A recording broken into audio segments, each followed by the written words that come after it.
Welcome to beginning for learning. आज हम पढ़ने वाले हैं सार्क के बारे में। ठीक है, तो सबसे पहले सार्क के बारे में पढ़ने से पहले हम इसकी फुल फॉर्म जान लेते हैं, हिंदी और इंग्लिश दोनों में। अगर मैं इंग्लिश में लिखूं सार्क की फुल फॉर्म, तो एस से हो जाएगा साउथ, ए से हो जाएगा एशियन, और फिर ए से हो जाएगा एसोसिएशन, फॉर आर से रीजनल, और सी से हो जाएगा कॉपरेशन। ठीक है, तो सबसे पहले सार्क की जो है वो हमें फुल फॉर्म याद करनी है, south Asian association for regional cooperation. ये तो हो गई इंग्लिश में। ठीक है, अगर मैं हिंदी में सार्क की लिखूं तो बस इसको हिंदी में ट्रांसलेट ही करना है। हम इसको हिंदी में कहेंगे, यहाँ नीचे लिख देती हूँ मैं सार्क की। इसे बोलेंगे साउथ से हो जाएगा दक्षिण, एशियन का एशियाई, दक्षिण एशियाई रीजनल का हो जाएगा क्षेत्रीय, दक्षिण एशियाई क्षेत्रीय सहयोग संगठन।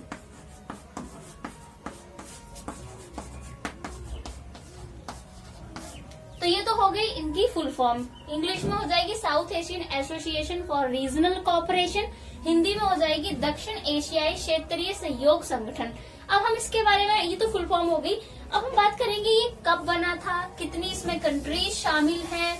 ठीक है, और इसमें जो भी इसकी डिटेल है, हम हिस्ट्री क्या रही है इसकी, कैसे बना था, सब बात जो है वो करेंगे। तो सबसे पहले मैं इसके फॉर्मेशन की बात कर लेती हूँ।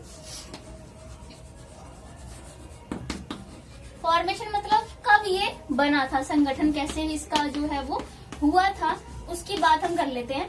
कब हुआ था, अगर हम याद करें तो 8 दिसंबर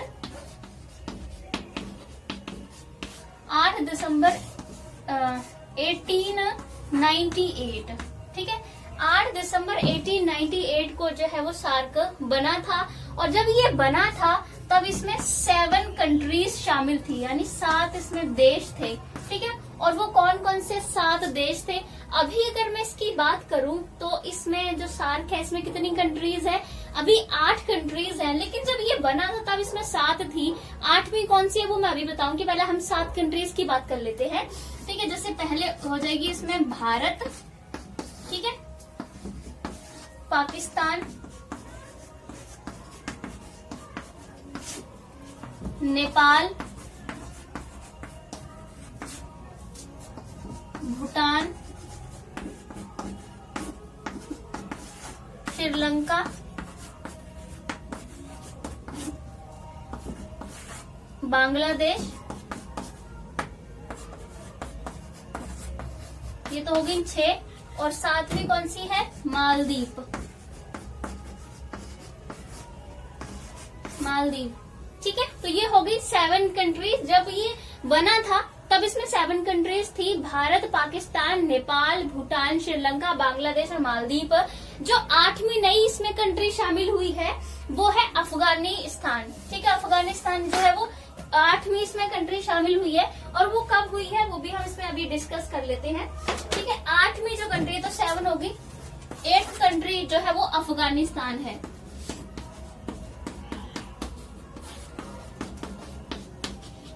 अफगानिस्तान, ये कब जो है अफगानिस्तान इसमें शामिल हुआ था, तो मैं अगर बात करूं, ये जब नवंबर में 2005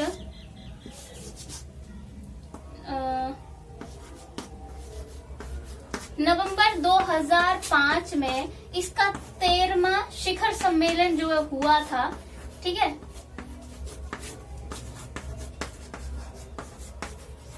शिखर सम्मेलन। वैसे जब बना था तो 7 कंट्रीज थी, और अफगानिस्तान 8वीं कंट्री है। वो जब नवंबर 2005 में 13वां शिखर सम्मेलन हुआ था, कहाँ हुआ था ये भी मैं बता देती हूँ, ढाका में हुआ था। ढाका कहाँ की राजधानी है, बांग्लादेश की। अभी और भी मैं बात करूँ तब पता लग जाएगा। बांग्लादेश की राजधानी ढाका में जब 13वां शिखर सम्मेलन हुआ था तब अफगानिस्तान भी जो है वो इसमें शामिल हो गया था। तो इस प्रकार से अगर हम लोग बात करें तो जो सार्क है उसमें 8 कंट्रीज हैं। नई कंट्री 2005 में शामिल हुई थी अफगानिस्तान। जब फॉर्मेशन के टाइम में ही 7 कंट्रीज तो आई गई थी, 8वीं कंट्री जो है वो 2005 में आई है। ठीक है, तो और ये तो हो गए हमारे कि कौन कौन सी जो है उसमें कंट्रीज शामिल है। ठीक है, अब हम इसमें एक और बात कर लेंगे, इसके निरीक्षक भी हैं, कुछ ऑब्जर्वर भी हैं कुछ कंट्रीज। ठीक है, उनके बात कर लेते हैं। निरीक्षक यानी ऑब्जर्वर। ठीक है, कुछ कंट्रीज हैं जो उसके निरीक्षक का काम करती है, ऑब्जर्व जो है उसका काम करती है। कितनी कंट्रीज हैं जो उसकी ऑब्जर्वर्स हैं?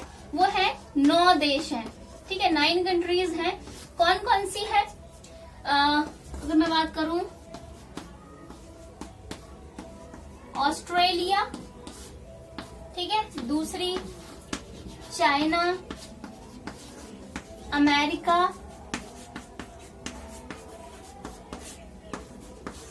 जापान, ईरान,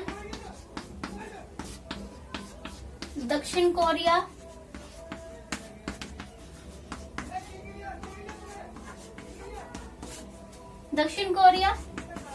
यूरोपीय संघ भी है इसमें। ठीक है,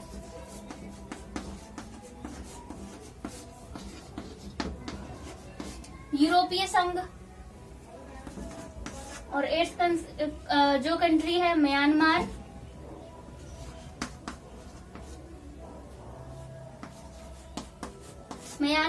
और 9th है मॉरिशस। नॉर्मली मैं नीचे लिख देती हूँ।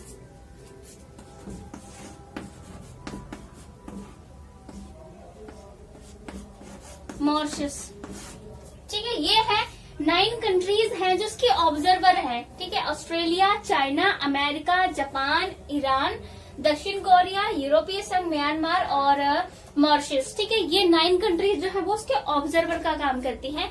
तो सार्क में कितनी कंट्रीज है? 8 कंट्रीज हैं। ठीक है, जो कि मैंने आपको बताया कि 7 तो जब बना था तभी शामिल हो गई थी और अफगानिस्तान 2005 में शामिल हुआ। और ऑब्जर्वर जो कंट्रीज है वो 9 कंट्रीज है। ठीक है, अब हम लोग बात करेंगे और इसके बारे में बात कर लेते हैं कि इसका मुख्यालय कहाँ है, महासचिव जो है वो कौन है अभी वर्तमान में। तो अगर मैं इसके मुख्यालय की बात करूं तो मुख्यालय कहाँ है इसका भी?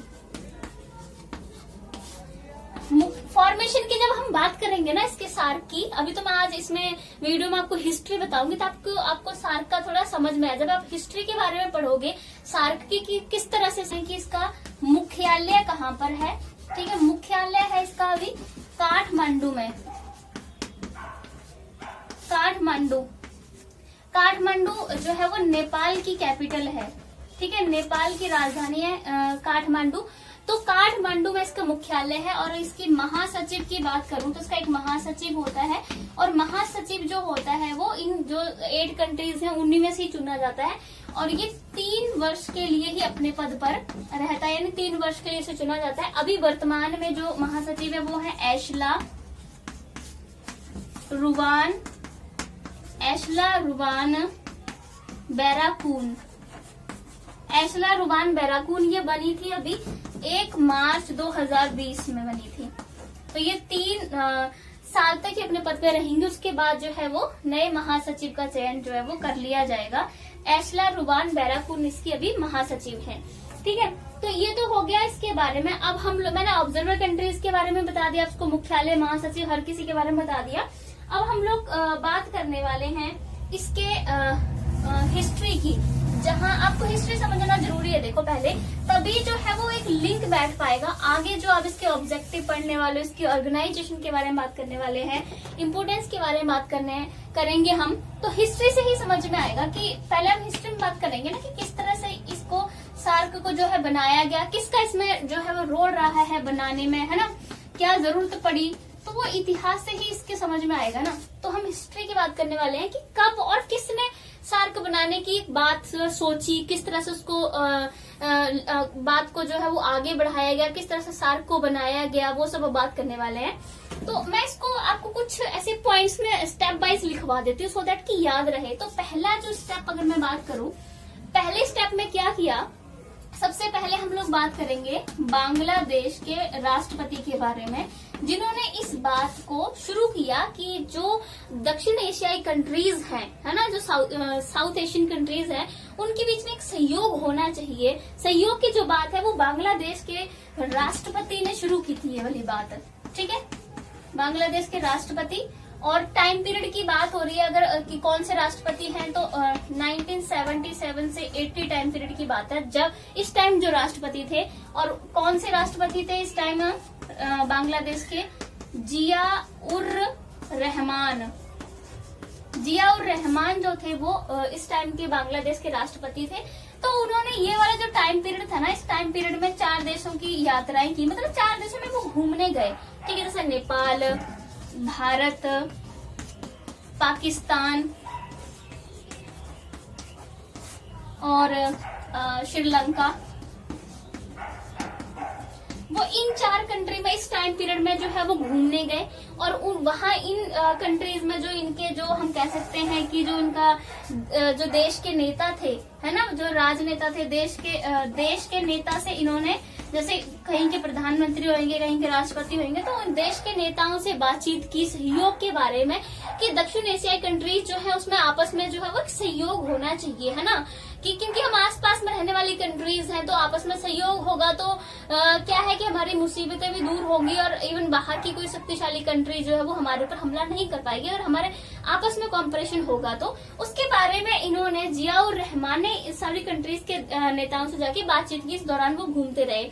उसके बाद जब इस दौरान वो घूमे थे तो उन्होंने 1980 में उन्होंने एक कार्यपत्र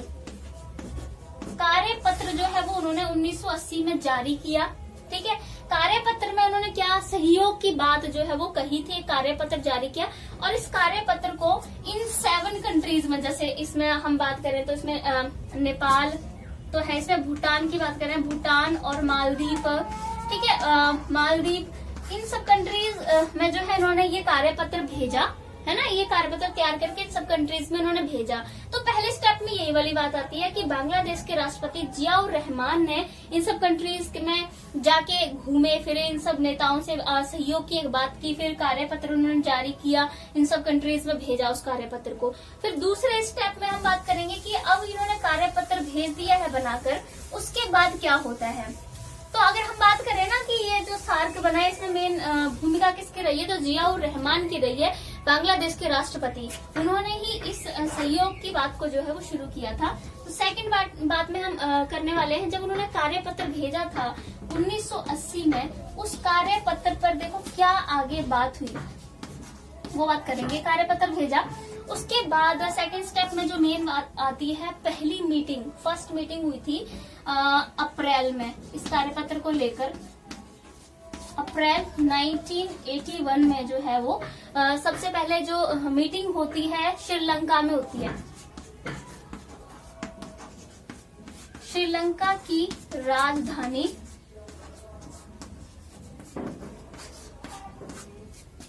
कोलंबो, श्रीलंका की राजधानी कोलंबो में जो है वो इनकी पहली जो हम कह सकते हैं कि मीटिंग होती है, ठीक है, फर्स्ट मीटिंग होती है। ये 13 अप्रैल 1981 को श्रीलंका की राजधानी कोलंबो में होती है फर्स्ट मीटिंग, ठीक है। और किसकी मीटिंग होती है, इस मीटिंग में कौन शामिल होते हैं, ये सारी जो कंट्रीज हैं, 7 कंट्रीज जो थी, उनके जो है वो हम कह सकते हैं विदेश सचिव जो हर कंट्री का, जो 7 कंट्री के विदेश सचिव जो है वो इसमें आए थे अपने अपने देश से भाग लेने के लिए। विदेश सचिव को इंग्लिश में कहते हैं फॉरेन सेक्रेटरी। फॉरेन सेक्रेटरीज, विदेश सचिव जो थे वो हर कंट्री के 7 कंट्री में से इस मीटिंग में शामिल होने के लिए आए थे। और फिर इन लोगों से ही जो विदेश सचिव आए थे, उन बीच में मीटिंग हुई और उनसे सहयोग की सारी बात जो है उनसे आपस में की गई, है ना, कि किस तरह से सहयोग होना चाहिए, कौन कौन सी बातों पे। और इसमें 5 मुख्य क्षेत्रों पे भी जो है वो सहयोग की बात जो है वो की गई थी। वो कौन कौन से मुख्य क्षेत्र थे, जो फर्स्ट मीटिंग में 5 मुख्य क्षेत्रों में बात की गई थी। सहयोग की इन क्षेत्रों में सहयोग होना चाहिए वो था, अगर मैं बात करूं सबसे पहले कृषि, ग्रामीण विकास, और हम संचार, मौसम और स्वास्थ्य। मतलब इन्होंने इन 5 क्षेत्रों को लेकर, जब से तो उन्होंने इन 5 क्षेत्रों को लेकर जो है वो सहयोग की बात की कि इन 5 क्षेत्रों में जो है वो सहयोग होना चाहिए सारी जो एशियाई कंट्रीज है उनमें आपस में, ठीक है। और यहाँ पर इन्होंने एक कमेटी भी गठित की थी, एक कमेटी बनाई थी जिस कमेटी का काम था देखना कि कौन कौन से ऐसे क्षेत्र हो सकते हैं, ऐसे एरियाज हो सकते हैं, मतलब सहयोग क्षेत्र ढूंढने का इसको काम दिया गया था।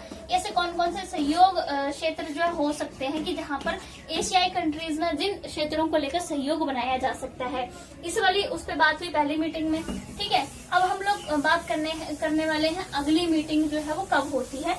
आगे मीटिंग ये होती रही इनमें ना, तब जब मीटिंग होगी तभी आगे कोई बात जो है वो डिस्कस होगी ना। तो तीसरे स्टेप में जो है वो सेकंड मीटिंग होती है। अब सेकंड मीटिंग जो है वो कब होती है,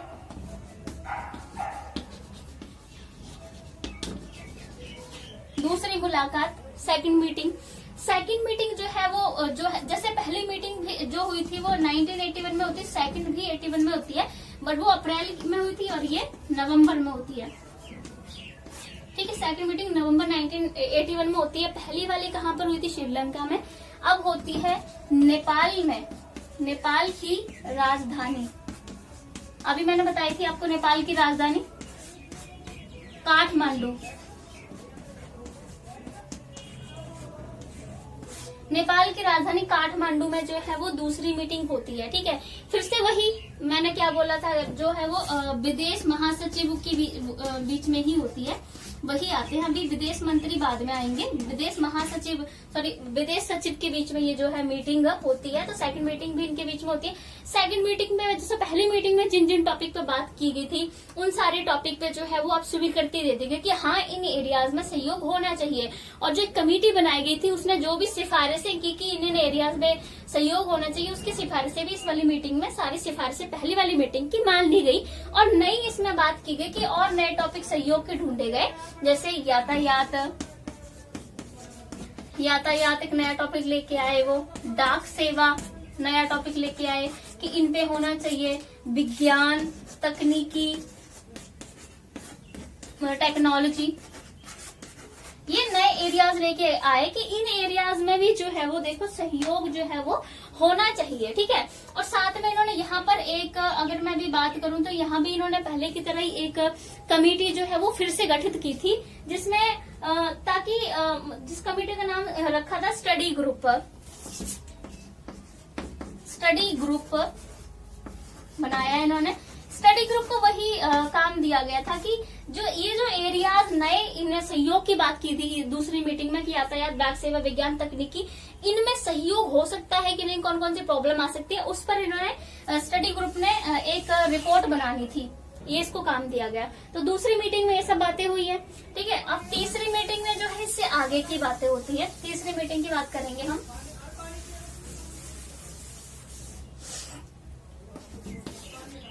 फोर्थ उसमें होता है थर्ड मीटिंग। थर्ड मीटिंग कब होती है, अब ये होती है 1982 में, ठीक है। और कब होती है, अगस्त में, अगस्त 1982। और कहाँ होती है, अब ये होती है पाकिस्तान की राजधानी में, पाकिस्तान की राजधानी इस्लामाबाद, ठीक है। पाकिस्तान की राजधानी इस्लामाबाद में ये मीटिंग हुई थी। और यहाँ पर जो है जो सेकंड मीटिंग में जो जिन चीजों पे बात की गई थी, यातायात, डाक सेवा वगैरह, उस पे जो है वो उसकी सारी जो सिफारिशें थी सब उनको स्वीकार जो है वो कर लिया गया। और यहाँ पर फिर से नए टॉपिक जो है वो लेके आए कि कौन और नए टॉपिक जैसे खेल, संगीत, कला, बोला कि इन वाले टॉपिक पे हर उसमें एक नए टॉपिक लेके आ रहे थे कि इन पर सहयोग जो है वो होना चाहिए। ये नए टॉपिक लेके आए कि इन पे भी सहयोग होना चाहिए। और इस वाली मीटिंग में एक और बात जो है वो उठाई गई कि अभी तक तो जो मीटिंग में कौन लोग आ रहे थे, मैंने क्या बताया कि अभी तक तो विदेश सचिव आ रहे थे हर देश के, ठीक है, और कोई बड़े मंत्री नहीं आ रहे थे, विदेश सचिव ही जो है वो शामिल हो रहे थे इन मीटिंग में आके। तो इस वाली मीटिंग में आप बात उठाएगी कि विदेश सचिव की जगह जो है वो विदेश मंत्री जो है वो भी इस मीटिंग में जो है वो अब शामिल हो आगे, यानी विदेश मंत्री यानी फॉरेन मिनिस्टर जो है वो अब शामिल होने चाहिए। ठीक है, अब तक तो मैंने क्या बोला कि विदेश सचिव हो रहे थे, अब बात की गई कि फॉरेन जो मिनिस्टर्स हैं उनको भी इस मीटिंग में जो है वो आना चाहिए विदेश सचिव की जगह पर, तब आगे जो है मीटिंग बढ़नी चाहिए। और बोला था तो इस वाली इसमें इन्होंने यही वाली बात की। ठीक है, तो अब उसके बाद होती है फोर्थ मीटिंग। फोर्थ मीटिंग कब और कहाँ होती है? हर जो है देखो सार्क बनने के पूरे एक स्टेप चले हुए हैं, एकदम नहीं बन गया था, काफी मीटिंग हुई थी। ठीक है, तो अब हम करने वाले हैं फोर्थ मीटिंग की बात कि फोर्थ मीटिंग में आगे कौन सी बातें की गई और फोर्थ मीटिंग हुई कहाँ थी, कब हुई थी? ये हुई थी मार्च में और ये हुई थी 1983 में। अब ये कहाँ हुई थी? बांग्लादेश की राजधानी में हुई थी। बांग्लादेश की राजधानी कौन सी है? ढाका। तो अब ये जो मीटिंग हुई थी वो बांग्लादेश की राजधानी ढाका में हुई थी, फोर्थ मीटिंग। ठीक है, फोर्थ मीटिंग में क्या क्या बातें उठाई? देखो इससे पहले जितनी भी मीटिंग हुई, 3 मीटिंग, उन सब के जो भी बातें उनसे की, उन सबका मूल्यांकन यहाँ पर जो है वो किया गया, सारी सिफारिशों का, कि हाँ ठीक है ये जो क्षेत्र है इन पे जो है सहयोग होना चाहिए, नहीं होना चाहिए, सब चीजों का मूल्यांकन किया गया। और यहाँ पर बात की गई कि एक संयुक्त कार्यक्रम जो है वो तैयार किया जाए। ठीक है, ये वाली बात की गई, एक संयुक्त कार्यक्रम जो है वो तैयार किया जाए। और फिर से उसी वाली बात को उठाया गया कि अब जो है वो मीटिंग में विदेश मंत्रियों को आना चाहिए। ठीक है, और विदेश मंत्रियों को आना चाहिए मीटिंग में, और मीटिंग कहाँ होनी चाहिए? नई दिल्ली में। बोला विदेश मंत्रियों को अब आना चाहिए और नई दिल्ली में जो है वो क्या ये जो मीटिंग है विदेश मंत्रियों की होनी चाहिए, इस वाली मांग को इसमें उठाया गया। तो अब हम बात करेंगे फिफ्थ मीटिंग की। फिफ्थ मीटिंग में अब देखो विदेश मंत्री जो है वो आ जाते हैं, क्योंकि अब देखो विदेश मंत्री होंगे, कोई और ज्यादा बड़े मंत्री आएंगे तभी तो बात आगे बढ़ेगी। अब तक तो विदेश सचिव ही आ रहे थे। तो अगर अब फिफ्थ मीटिंग में क्या होता है, अब विदेश मंत्री आते हैं और वो जो है घोषणा पत्र पर सिग्नेचर करते हैं। फिफ्थ मीटिंग होती कहाँ है? जैसे कि मैंने बोला इन्होंने नई दिल्ली में करने के लिए बोला था, लेकिन हुई कब थी वो वाली बात करेंगे। ये हुई थी अगस्त में, अगस्त 1983 में। कहाँ हुई थी? नई दिल्ली में, यानी भारत में, भारत की राजधानी। हर जगह की राजधानी पे ही हो रही थी। ठीक है, तो भारत की राजधानी में हुई थी अब ये वाली मीटिंग। और इस वाली मीटिंग में जो है वो हर देश के विदेश मंत्री आए थे, यानी फॉरेन मिनिस्टर्स आए थे, अब विदेश सचिव नहीं आए थे, ये आए थे। और इन्होंने आगे क्या हुआ इसका ये जो इन्होंने क्या नाम था, दक्षिण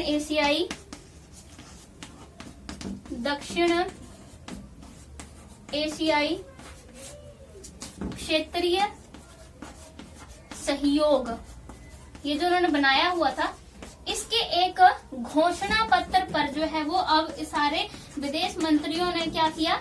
सिग्नेचर कर दिया के घोषणा पत्र पर इसके। ठीक है, तो यहाँ तक तो बात अब बहुत आगे तक आ चुकी थी आपकी, घोषणा पत्र फिर भी सिग्नेचर हो गए थे।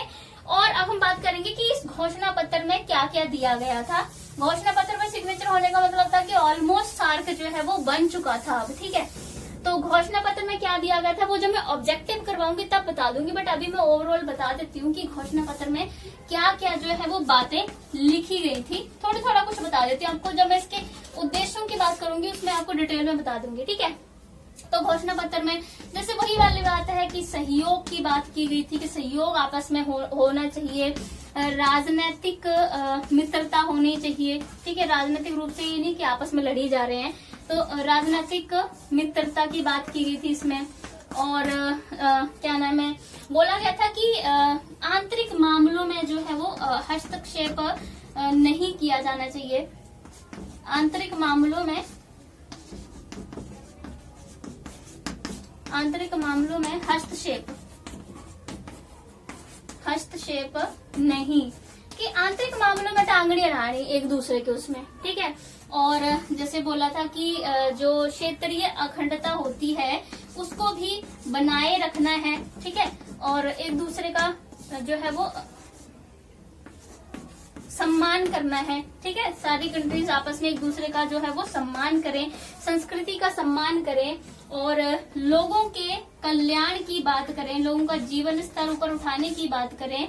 आत्मनिर्भरता जो है वो एक दूसरे के ऊपर जो है वो बढ़ाएं, ना कि बाहरी देशों पर। आत्मनिर्भरता के बारे में उन्होंने बोला कि आपस में एशियाई कंट्रीज के बीच में आत्मनिर्भरता होनी चाहिए, बाहरी देशों से आत्मनिर्भरता जो है वो खत्म करनी चाहिए। आपस में एक दूसरे पर डिपेंड हो जाओ, लेकिन बाहरी देशों पे मत हो, ठीक है। ये घोषणा पत्र में था, बाकी डिटेल में और बाद में बता दूंगी, ठीक है। तो अब हम लोग बात करने वाले हैं कि जब घोषणा पत्र पर सिग्नेचर हो चुके हैं, अब एक दो स्टेप और रह गया है, जिसके बाद जो है वो हमारा ये सार्क जो है वो बन जाता है, ठीक है। तो अभी हम बात करने वाले हैं, जो नेक्स्ट मीटिंग होती है वो होती है हमारी 27 मई को, ठीक है। जो हमारी 6th मीटिंग पे आ चुके थे हम, मुझे लग रहा है 6th मीटिंग। अब एशियाई जो सार्क है वो ऑलमोस्ट बन चुका है। 6th मीटिंग जो हुई थी वो 27 जनवरी को हुई थी और ये हुई थी 1984 में। और ये जो भी क्षेत्र, ये सार्क जो पूरी तरह से नहीं बना था, लेकिन दक्षिण एशियाई क्षेत्रीय सहयोग, जो कि मैंने आपको अभी लिखवाया था, फिर से लिखवा देती हूँ मैं यहाँ पर, दक्षिण एशियाई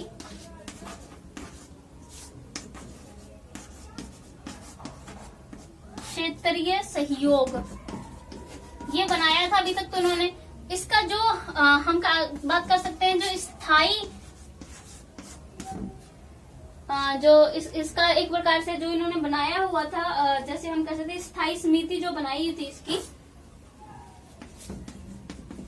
स्थायी समिति जो बनाई थी इन्होंने, जिसको कहते हैं इंग्लिश में स्टैंडिंग कमेटी।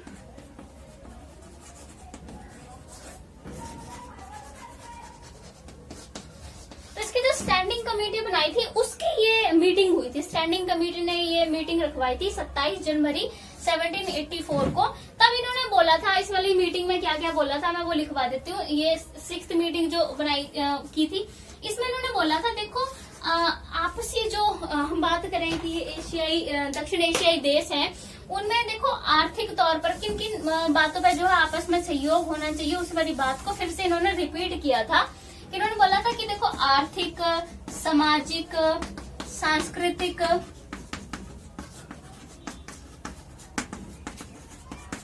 इन्होंने बोला था कि इन टॉपिक पर तो देखो सहयोग जो है वो होना ही चाहिए, ठीक है। और साथ साथ में जो है वो इन टॉपिक के साथ में जो है वो राजनीतिक मित्रता भी होनी चाहिए। इस पे बड़ा ही इन्होंने जोर दिया था कि राजनीतिक मित्रता भी इन देशों के बीच में जो है वो होनी चाहिए। और 3 बातों पर कहा था कि इन पर सहयोग होना चाहिए, आर्थिक, सामाजिक, सांस्कृतिक विषयों पर सहयोग होना चाहिए, राजनीतिक मित्रता पे बहुत जोर दिया गया।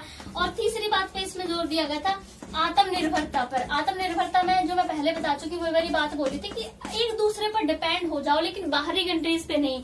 दक्षिण एशियाई कंट्रीज एक दूसरे पर डिपेंड हो जाए किसी भी चीज के लिए, वैसी आत्मनिर्भरता बनाओ, बाहरी कंट्रीज पर डिपेंड ना हो। तो ये 3 बातों को बहुत बोला गया था 6th मीटिंग में। अब एक मीटिंग और रह जाती है लास्ट हमारी, जिसमें जो है वो सार्क को पूरी तरह से बना दिया गया था, ठीक है। वो वाली हमारी जो अगली मीटिंग होती है वो होती है हमारी जैसे फरवरी में होती है, फरवरी 1985, ठीक है। फरवरी 1985 में जो है वो फिर से एक मीटिंग होती है, जिसमें बोला गया था कि जो भी विदेश मंत्री है ना हर उसके देश के, उनकी एक परिषद बननी चाहिए। विदेश मंत्रियों की परिषद जो है वो बननी चाहिए। इस वाली बात को जो कहा गया था इसमें कि विदेश मंत्रियों के परिषद बननी चाहिए। इसके बाद जो लास्ट मीटिंग होती है 8 दिसंबर, जिसमें हम बात करने वाले हैं कि इसी टाइम जो है वो सार्क बना था। 8 दिसंबर 1985 को फिर मीटिंग होती है।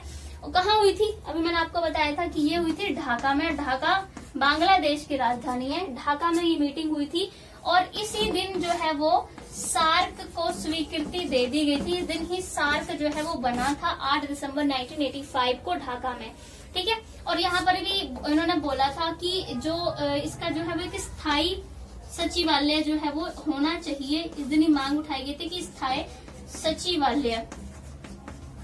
सार्क का एक स्थायी सचिवालय होना चाहिए। बाद में इसको जो है वो नेपाल में बना भी दिया गया था, नेपाल की राजधानी बनाया गया था। नेपाल की राजधानी क्या मैं आपको कई बार बता चुकी हूँ, काठमांडू।